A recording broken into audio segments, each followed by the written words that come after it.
Hey, long time no see. So I was recently approached by imps from 808 Imps on YouTube to ask about doing like a kind of interview thing, just to pass some questions back and forth. I've been subscribed to his channel for quite some time now, and I felt quite honoured to be asked to do this with him, whilst the logistics of the whole situation didn't quite work out the way we planned to do initially. We basically ended up putting some questions back and forth to one another, and from there we would then send like our answers in a video format and edit it. So here's my video. So if you want to check out 808 Imps, I'm going to put a little bit here hopefully.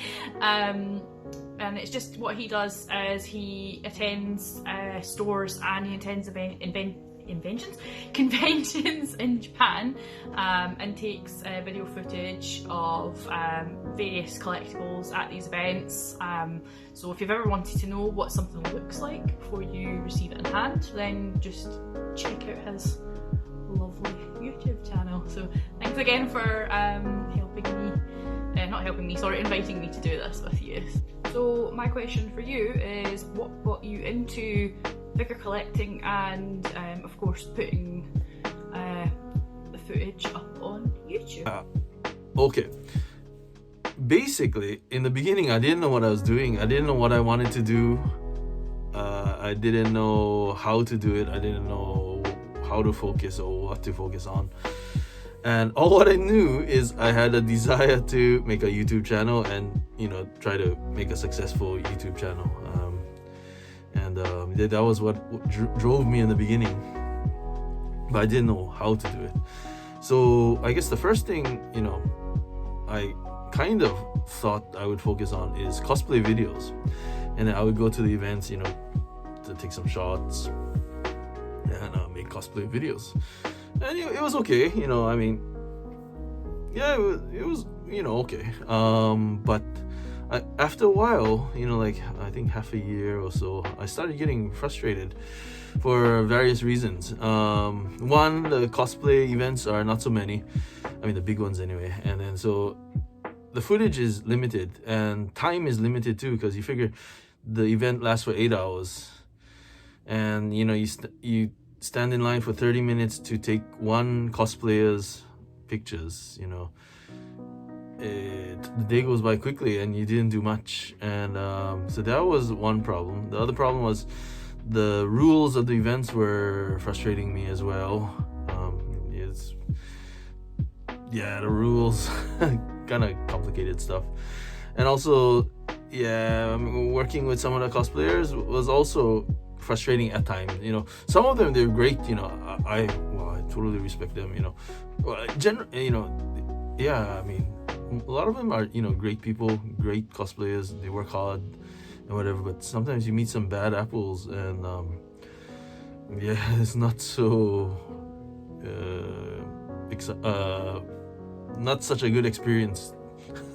But anyway, and like, you know, they would some cosplayers, you know, they say, oh yeah, you can use the footage, I'm happy, thanks for making the video, whatever. And then, you know, a few months later they would forget, and then they would say, hey, why did you put this video up? And they say, hey, but I asked you if I could do it. And then they're like, oh, I didn't say anything.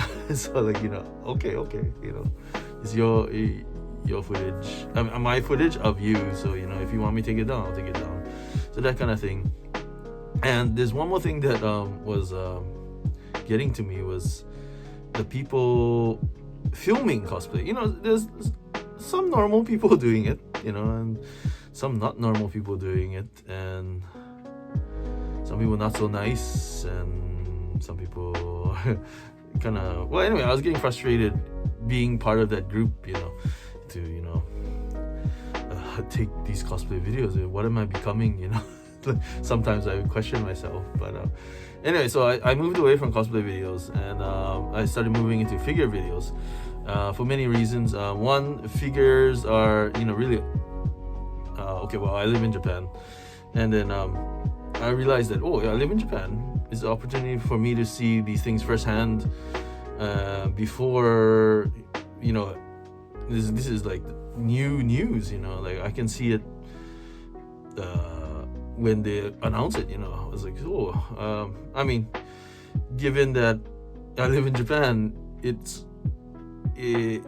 gave me a advantage, you know, to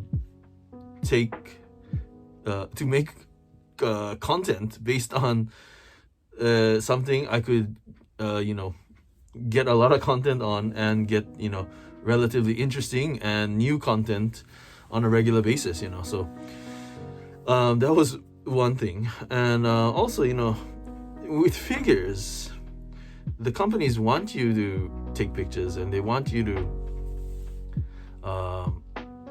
make videos or whatever, you know, spread the word or whatever. So that's another thing. And also yeah, I mean, what is the other thing? Yeah, but I've been a big fan of otaku stuff, you know, anime, games, kaiju, whatever, you know, for a long time, you know. But yeah, and then figures was where I ended up, I guess.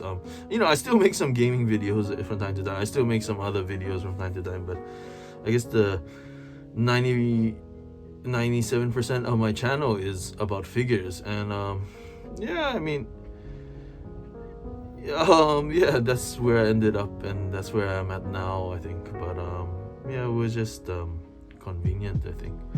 So yeah, thank you for tuning into this video. I am planning on doing more Bijouju videos in the future, but in the meantime, as I said at the start, I would highly recommend checking out Impsy's videos, just so you can see what things are like before they are pre-ordered. It gets you a good idea of what it's going to be like in hand as well, but do keep in mind a lot of them will be like prototypes and stuff, and subject to change. But if you ever want to know what it's going to be like what it will look like, sorry, before it gets into your hands, do honestly check out his videos. They're really insightful, and he's a great guy. And yeah, check out his YouTube, and he's also got a Twitter account, and he also is on Instagram. That's mostly for his pachinko stuff. But yeah, thanks for tuning in, and I'll see you on the next one. Bye!